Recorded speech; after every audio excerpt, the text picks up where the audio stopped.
ಇನ್ನು sir devil ವಿಚಾರವಾಗಿ ಇದನ್ನ ನೀವೆಷ್ಟು ಗಮನಿಸಿದಿರೋ ಇಲ್ಲೋ ನನಗೆ ಗೊತ್ತಿಲ್ಲ. ಯಾಕಂದ್ರೆ ಸೋಷಿಯಲ್ ಮೀಡಿಯಾದಲ್ಲಿ ನಾವೆಲ್ಲ ಜಾಸ್ತಿ ನೋಡ್ತಾ ಇರ್ತೀವಿ. ಹೀಗಾಗಿ ಫ್ಯಾನ್ಸ್ ವರ್ಕ್, ಸ್ಟಾರ್ಸ್ ವರ್ಕ್ ಇದೆಲ್ಲ ಕಾಮನ್ ಸರ್. ಯಾಕಂತ ಹೇಳಿದ್ರೆ ದರ್ಶನ್ ಅವ್ರ ವಿಚಾರ ಅಂತ ಬಂದಾಗ ಅವ್ರು ಮುಂಚೆಯಿಂದನೂ ಎದುರಿಸ್ಕೊಂಡು ಬಂದಿರೋದಂತೆ. ಬಟ್ ಈಗ ಒಳಗಡೆ ಇರೋದ್ರಿಂದ ಸ್ವಲ್ಪ ಹೆಚ್ಚಿನ ಮಟ್ಟದಲ್ಲಿ ಇದು ಬರ್ತಾ ಇರುವಂಥದ್ದು. ಜೊತೆಗೆ ಅವ್ರ ಸೆಲೆಬ್ರಿಟೀಸ್ ಯಾವತ್ತಿಗೂ ಕೈ ಬಿಟ್ಟಿಲ್ಲ. ಇಂದಿಗೂ ಸಹ ಅವರ ಹೆಸರಿನಲ್ಲಿ ಅಭಿಷೇಕ ಇರಬಹುದು, ದೃಷ್ಟಿ ತೆಗೆಯೋದು, ಇವತ್ತು ಸಹ ಫೋಟೋಗಳನ್ನು ನೋಡ್ತೀವಿ. ವೀರಗಾಸೆ ಕಲಾ ತಂಡದವರು ಅವ್ರಿಗೆ ದೃಷ್ಟಿ ತೆಗೆದು ತಾಳ್ಮೆ ಇರಬೇಕು, ಅಷ್ಟೇ ಒಳ್ಳೆ ದಿನ ಬಂದೇ ಬರುತ್ತೆ ಅಂತ ಹೇಳ್ತಿದ್ದಾರೆ. ಅವ್ರು ಒಳಗಡೆ ಇದ್ರೂ ಸಹ ಸೆಲೆಬ್ರಿಟೀಸ್ ಈ ಒಂದು ಸಿನಿಮಾನ ಹೊತ್ತು ಬೇಯಿಸ್ತಿರುವಂಥದ್ದು ನೋಡಿದಾಗ ಒಬ್ಬ ಸ್ಟಾರ್ಗೆ ಆ ಫ್ಯಾನ್ಸ್ ವ್ಯಾಲ್ಯೂ ಕೊಡುವಂಥದ್ದು. ಅಂದರೆ ಸ್ಟಾರ್ ಸಾರಿ ಇನ್ನೊಂದ್ಸಲ ಕೇಳಿ ನನಗೆ. ಅದು ಒಬ್ಬ ಕಲಾವಿದರಿಗೆ ಅವರ ಅಭಿಮಾನಿಗಳು ಮನೆಯವ್ರಿಗಿಂತ ಹೆಚ್ಚಾಗಿ ಒಂದು ಮಹತ್ವವನ್ನ ಕೊಡ್ತಿರ್ತಾರಲ್ವಾ, ಅದ್ರ ಬಗ್ಗೆ ಏನ್ ಹೇಳ್ತಾರೆ? ಯಾವತ್ತಾದ್ರೂ ಬೇರೆ ಸ್ಟಾರ್ಸ್ ಇರುವಂತಹ ಒಂದು ಫ್ಯಾನ್ ಬೇಸ್ ಇದೆಯಾ? ಇದರಲ್ಲಿ ಏನಂದರೆ ಫ್ಯಾನ್ ಬೇಸ್ಗೆ ಹೋದಾಗ ದರ್ಶನ್ ಸರ್ಗೆ ಈಗ ನೀವು ಫಾರ್ ಎಕ್ಸಾಂಪಲ್ ನೋಡ್ತಾ ಇದ್ದೀರಾ ಎಲ್ಲ ಕಡೆ ಅವರವರೇ ಪಬ್ಲಿಸಿಟಿಗಳು ಮಾಡ್ತಾ ಇರೋದು, ಅವರವರೇ ಥಿಯೇಟ್ರ್ಗಳಲ್ಲಿ ಅನ್ನದಾನಗಳು ಮಾಡೋದು, ಮತ್ತು ಎಲ್ಲ ರೆಡಿ ಮಾಡಿ ಎಲ್ಲರಿಗೂ ಅವರೇ ಫುಡ್ ಇದನ್ನು ಮಾಡೋದು, ಪೂಜೆಗಳು ಮಾಡೋದು, ಈ ಥರ ಎಲ್ಲ ಮಾಡ್ತಾಯಿದ್ದಾರೆ. ಈಗ ನಮಗೆ ರಿಲೀಸ್ ದಿನ ಸಂಡೇನೂ ನವರಂಗ್ ಥಿಯೇಟ್ರ್ ಹತ್ರ ಎಲ್ಲ ಫ್ಯಾನ್ಗಳಿಗೆ ಅಭಿಮಾನಿಗಳೇ ಸೇರಿಬಿಟ್ಟು ಏನೋ ಬಿರಿಯಾನಿ ಹಂಚೋ ಒಂದು ಕಾರ್ಯಕ್ರಮಗಳು ಇಟ್ಕೊಂಡಿದ್ದಾರೆ. ಈ ಥರ ಇಲ್ಲೊಂದೇ ಅಲ್ಲ, ಈಗ ಆನೇಕಲ್ಲಲ್ಲಿ ನೋಡಿದ್ರೆ ಅಲ್ಲೂ ಒಂದು ಸಾಕಷ್ಟು ಅಭಿಮಾನಿಗಳು ತುಂಬ ವಿಜೃಂಭಣೆಯಾಗಿ ಮಾಡಿದ್ದಾರೆ. ಬಳ್ಳಾರಿಲಿ ನೋಡಿದ್ವಿ, ಈಗ ದಾವಣಗೆರೆಯಲ್ಲಿ, ಚಿತ್ರದುರ್ಗದಲ್ಲೂ ಮಾಡಿದ್ದಾರೆ. ಎಲ್ಲ ಕಡೆ ಸುಮಾರು ಕಡೆ ನಾನು ಹೇಳೋದು ಫ್ಯಾನ್ನ ಅಬ್ಬರ ಅನ್ನೋದು ನಿಜವೂ ನಾವು ಈ ಒಂದು ಇದರಲ್ಲಿ ನೋಡಿದ್ವಿ. ದರ್ಶನ್ ಸರ್ ಅವರ ಇದರಲ್ಲೂ ಪಬ್ಲಿಸಿಟಿನ ಆ ರೇಂಜಿಗೆ ಮಾಡ್ತಾಯಿದ್ದಾರೆ ಅಂದರೆ ರಿಯಲಿ ಈ ಒಂದು ರಿಲೇಷನ್ಶಿಪ್ಗೆ ನಾವು ಏನು ಹೇಳಬೇಕು ಅನ್ನೋದು ಗೊತ್ತಾಗಲ್ಲ. ನಿಜವಲ್ಲ ಅದನ್ನು ಒಂದು ಸಂಪಾದನೆ ಮಾಡಿರೋಂಥ ಇವರು ದರ್ಶನ್ ಸರ್ ರಿಯಲಿ ಅವರ ವ್ಯಕ್ತಿತ್ವದಿಂದನೇ ಇದೆಲ್ಲ ಆಗಿರೋದು. ಇನ್ನು ಇದಕ್ಕೆ ಮೇಲೆ ನಾವು ಏನು ಹೇಳ್ಬೇಕು ಪಾಪ ಅಭಿಮಾನಿಗಳಿಗೆ, ಫ್ಯಾನ್ಸ್ಗಳಿಗೆ ಅಂತ ಗೊತ್ತಿಲ್ಲ. ಏನಿಲ್ಲ, ಫಾರ್ ಎಕ್ಸಾಂಪಲ್ ನೀವು ಒಂದು ಚೇರ್ ಎಪಿಸೋಡ್ಸ್ಗೆ ತಗೊಳ್ಳಿ, ಫ್ಯಾಮಿಲಿ, ದೊಡ್ಡವರು, ಚಿಕ್ಕವರು ಎಲ್ಲರೂ ಕಿಲೋಮೀಟರ್ಗಟ್ಟಲೆ ಕ್ಯೂ ನಿಂತ್ಕೊಂಡು ಆ ಫೋಟೋಗೋಸ್ಕರ ಅವ್ರು ನಿಂತ್ಕೊಳ್ತಾರೆ ಅಂದರೆ ಆ ಅಭಿಮಾನ ನಾವು ಏನಂತ ವರ್ಣಿಸ್ಬೇಕು ಅಂತ ನಿಜವಲ್ಲೂ ನಮಗೆ ವರ್ಡ್ಗಳಿಲ್ಲ. ಸರ್, ಏನಾದರೂ ನೀವು ಒರೇನ್ ಮಾಲ್ ಹತ್ರ ಹೋಗಿ, ನೀವೇ ಹೇಗೋ ಆರ್ಟ್ ಡೈರೆಕ್ಟರ್, ಸಾಕಷ್ಟು ಜನ ಮುಖ ಪರಿಚಯ ಇಲ್ಲದೆ ಇದ್ರು ಮೋಹನ್ ಅವ್ರ ಅಂತ ಹೇಳಿದ ನಂತರ ಗೊತ್ತಾಗೇ ಆಗುತ್ತೆ. ಸುಮ್ಮನೆ ಹಾಗೆ ಹೋಗ್ಬಿಟ್ಟು ವಿಸಿಟ್ ಮಾಡಬೇಕು ಅನ್ನೋಂಥ ಆಲೋಚನೆ ಏನಾದರೂ ಇದೆಯಾ ನಿಮಗೆ? ಇಲ್ಲ, ಆಲೋಚನೆ ಇತ್ತು. ಬಟ್ ಏನಂದರೆ ಆ ಪಾಪ ಫ್ಯಾನ್ಗಳು, ಸೆಲೆಬ್ರಿಟಿಗಳು ಎಂಜಾಯ್ ಮಾಡ್ತಾ ಇದ್ದಾರೆ. ಈಗ ನೋಡಿ, ಅದನ್ನು ಆ್ಯಕ್ಚುಲಿ ನಾವು ಶೂಟ್ ಮಾಡಿದಾಗ ಸೆಟ್ಟಲ್ಲಿ ಹೆಂಗಿತ್ತು ಅವತ್ತು ದರ್ಶನ್ ಸರ್ ಹೇಳಿದ್ಮೇಲೆ ಅದನ್ನು ನೀಟ್ ಪ್ಯಾಕ್ ಮಾಡಿ ನಾನು ಗೋಡನಲ್ಲಿ ತೊಗೊಂಡೋಗಿ ಹಂಗೆ ಇಟ್ಟಿದ್ದೆ. ಆವತ್ತಿನ ದಿವಸ ನಾನು ಹೇಳ್ತೀನಿ ಸ್ವಯಂ ಏನಕ್ಕೆ ಇಷ್ಟ ಇದೆ ಅಂತ. ನನ್ನ ಮಕ್ಕಳುಗಳಿಗೆಲ್ಲ, ನಮ್ಮ ಮಕ್ಕಳ ಫ್ರೆಂಡ್ಸ್ಗೆಲ್ಲ ಹೇಳಿದೆ, ಒಂದು ಫೋಟೋಸ್ ತೊಗೊಂಬಿಡಿ ಇವಾಗಲೇ. ನಾನು ಇಲ್ಲ ಪಾಪ ಆಮೇಲೆ ತೊಗೊಳ್ತೀವಿ ನಾವೆಲ್ಲ ತಿಳ್ಮೇಲೆ. ಈಗ ಅವರು ಪಶ್ಚಾತ್ತಾಪ ಪಡ್ತಾಯಿದ್ದಾರೆ, ಅಯ್ಯೋ ನಮ್ಮ ಗೋಡನಲ್ಲೇ ಇತ್ತು, ನಾವೆಲ್ಲ ಫ್ರೆಂಡ್ಸ್ ಎಲ್ಲ ಹೋಗಿ ಒಳ್ಳೆ ಫೋಟೋ ಶೂಟ್ ಮಾಡ್ಬೋದಾಯ್ತು, ಇವಾಗ ನಾವು ಕ್ಯೂಲ್ಲಿ ನಿಂತ್ಕೋಬೇಕು ಹಂಗೆ ಅಂತ ಪಶ್ಚಾತ್ತಾಪ. ಅಂದರೆ ನಾನು ಹೇಳೋದು ಅವ್ರು ಎಂಜಾಯ್ ಮಾಡ್ತಾರೆ ನೋಡೋದು ಖುಷಿ ಆಗುತ್ತೆ. ಇನ್ನು ನಾವು ಪಾಪ ಅವ್ರಿಗೆಲ್ಲ ಯಾಕೆ ಡಿಸ್ಟರ್ಬ್ ಮಾಡೋದು? ಯಾಕೆಂದರೆ ಅದನ್ನು ದರ್ಶನ್ ಸರ್ ಕೂತ್ಕೋತಾರೆ ಅನ್ನೋ ಒಂದು ಕಾನ್ಸೆಪ್ಟನ್ನ ಮೈಂಡಲ್ಲೇ ಇಟ್ಕೊಂಡು ನಾವು 12 ದಿನ 15 ದಿನ ಕೆಲಸ ಮಾಡಿದ್ದೀವಿ ಆ ಚೇರ್ ಮೇಲೆ. ಆಲ್ರೆಡಿ ಅವಾಗ ಪ್ರತಿಯೊಂದೂ ಸೈಜ್ಗೆ, ಮೆಷರ್ಮೆಂಟ್ಗೆ ಸಾಕಷ್ಟು ಸಲ ನಾವೆಲ್ಲ ಕೂತ್ಕೊಂಡು ನೋಡಿರ್ತೀವಿ, ಆಮೇಲೆ ಮೆಷರ್ ಮಾಡಿರ್ತೀವಿ. ಈಗ ಅಲ್ಲಿ ಅಭಿಮಾನಿಗಳನ್ನೇನಂದರೆ ಅವ್ರ ಮುಖದಲ್ಲಿರೋ ಭಾವನೆಗಳನ್ನ, ಖುಷಿಗಳನ್ನ ನೋಡೋಕ್ಕೆ ಹೋಗಬೇಕು. ನಾವಾಗಿ ಅವ್ರಿಗೆ ಡಿಸ್ಟರ್ಬ್ ಮಾಡೋಂಥದ್ದಿರಲ್ಲ. ಅಂದ್ರೂ ನಮ್ಗೆ, ಯಾಕಂದರೆ ನಾನು ಮೊನ್ನೆ ಹೋಗಿದ್ದೆ, ದೂರದಿಂದ ನೋಡಿದೆ. ಯಾಕಂದರೆ ಯೂಶ್ವಲಾಗಿ ಹತ್ರ ಹೋಗಲಿಲ್ಲ, ನೋಡಿಕೊಂಡು. ಯಾಕಂದ್ರೆ ನಮಗೂ ಒಂದು ಖುಷಿ ಅಲ್ವಾ, ನಾವು ದರ್ಶನ್ ಸರ್ಗೋಸ್ಕರ ಒಂದು ಚೇರ್ ಮಾಡಿದ್ದೀವಿ, ಆ ಚೇರ್ಗೋಸ್ಕರ ಎಷ್ಟೊಂದು ಕ್ರೌಡ್ ಸೆಟ್ ಆಗಿದ್ದಾರೆ. ಒಂದು ಏನಿಲ್ಲ, ಅದು ಒಂದು ಚೇರ್ಗೆ ಅದ್ರ ಮೇಲೆ ಕೂತ್ಕೊಂಡು ಒಂದು ಎಂಜಾಯ್ ಮಾಡ್ತಾಯಿದ್ದಾರೆ.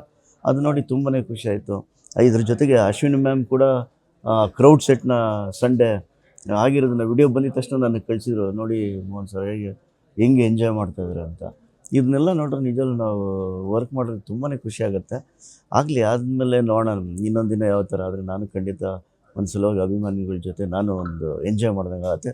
ನಾನು ಸಹ ಕ್ಯೂನಲ್ಲಿ ನಿಂತ್ಕೊಂಡು ಖಂಡಿತ ಒಂದು ಫೋಟೋ ತೆಗೆಸ್ಕೊಂಬರ್ತೀನಿ. ಯಾಕಂದರೆ ಅದು ನಿಜವಾದ ಅಭಿಮಾನ. ಯಾಕಂದರೆ ನಾವು ದರ್ಶನ್ ಸರ್ ಅಭಿಮಾನಿ ಅಲ್ವ, ಖಂಡಿತ ಮಾಡೋಣ. ಈ ಹಿಂದೆ ದರ್ಶನ್ ಸರ್ ಸಿನಿಮಾಗಳಿಗೆ ವಿಜಯಲಕ್ಷ್ಮಿ ಅವರು ಯಾವತ್ತಿಗೂ ಬಹಿರಂಗವಾಗಿ ಮುಂದೆ ಬಂದ್ಬಿಟ್ಟು ಪ್ರಚಾರವನ್ನ ಮಾಡಿಲ್ಲ. ಬಟ್ ಡೆವಿಲ್ ಸಿನಿಮಾಗೆ ಸೋಷಿಯಲ್ ಮೀಡಿಯಾನು ಅವರೇ ಹ್ಯಾಂಡಲ್ ಮಾಡ್ತಿದ್ದಾರೆ. ಬಹಿರಂಗವಾಗಿ ಅವರೇ ಬಂದು ಖುದ್ದು ಫ್ಯಾನ್ಸ್ಗಳನ್ನ ಮೀಟ್ ಮಾಡಿ ಯಾವ ರೀತಿ ಪ್ರಮೋಷನ್ ಮಾಡಬೇಕು ಅನ್ನೋಂಥದ್ದು ಅವರೇ ಸಹ ಮುಂದಾಳತ್ವವನ್ನು ತೆಗೆದುಕೊಂಡಿರುವಂಥದ್ದು. ಇನ್ನು ಥೈಲ್ಯಾಂಡ್ ಶೂಟಿಂಗ್ ವಿದೇಶದಲ್ಲಿದ್ದಾಗೂ ಸಹ ಅವರು ಅವ್ರ ಜೊತೆಗಿದ್ರು ಅಂತ ಕೇಳ್ಪಟ್ಟೆ. ಸೊ ಅವರು ಇಷ್ಟು ಬೆಂಬಲವಾಗಿ ಹೆಂಡತಿಯಾಗಿ ನಿಂತಿರುವಂಥದ್ದು ಇರ್ಬೋದು ಸರ್.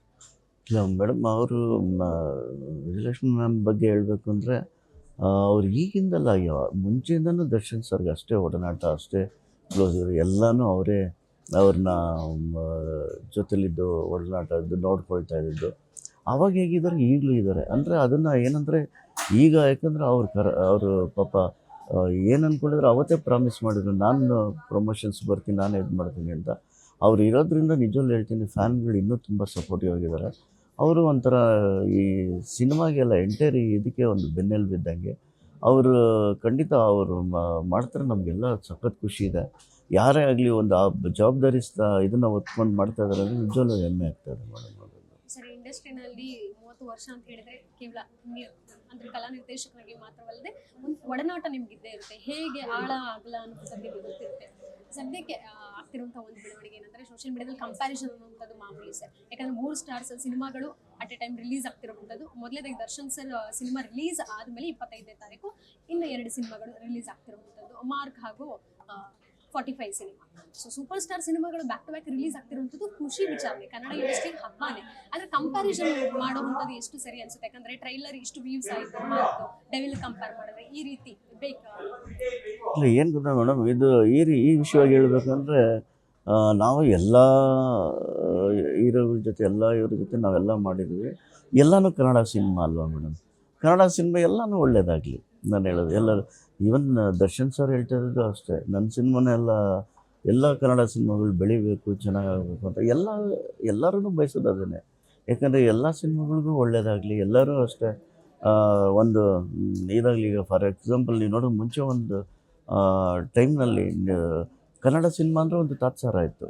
ಕನ್ನಡ ಸಿನಿಮಾ ಅಂದರೆ ನಿಜವೂ ಏನೋ ಒಂದು ಇದಿತ್ತು. ಇವತ್ತು ಕನ್ನಡನ ಅನ್ನೋಷ್ಟು ರೇಂಜಿಗೆ ಬೆಳೆದಿದೆ. ಹಾಗಾಗಿ ಎಲ್ಲ ಸಿನಿಮಾಗಳು ಬೆಳೀಲಿ, ಎಲ್ಲದಕ್ಕೂ ಒಳ್ಳೆಯದಾಗಲಿ ಅನ್ನೋದು ನಮ್ಮ ಆಶಯ ಮೇಡಮ್ ಅಷ್ಟೇ.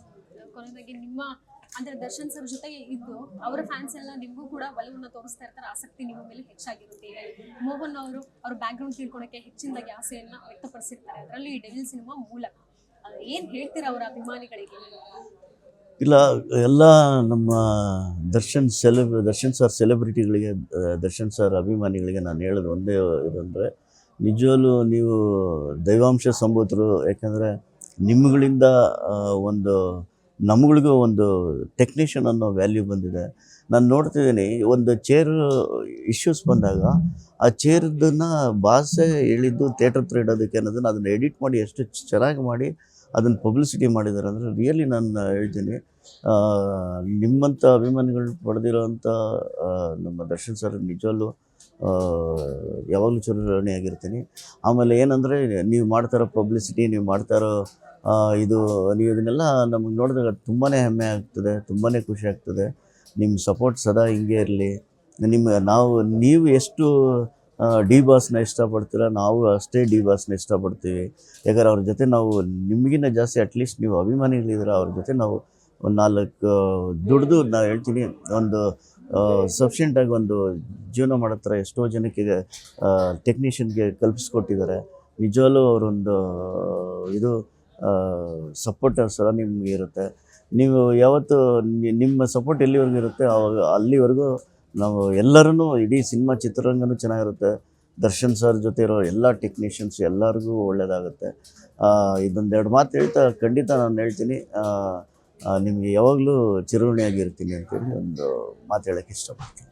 ಥ್ಯಾಂಕ್ ಯು ಸರ್, ಇಷ್ಟೊತ್ತು ನಮ್ಮೊಟ್ಟಿಗೆ ಮಾತನಾಡಿದ್ದೀನಿ. Thank you. ಸೊ ಇದಿಷ್ಟು ಆರ್ಟ್ ಡೈರೆಕ್ಟರ್ ಆಗಿರುವಂತಹ ಮೋಹನ್ ಬೀಕೆರೆ ಅವರ ಮಾತಾಗಿತ್ತು. ಕ್ಯಾಮರಾ ಪರ್ಸನ್ ಪೃಥ್ವಿ ಜೊತೆ Keerthi Patil, Can News, Bengaluru. Guarantee News, ಸುದ್ದಿ ಖಚಿತ, ನ್ಯಾಯ ನಿಶ್ಚಿತ.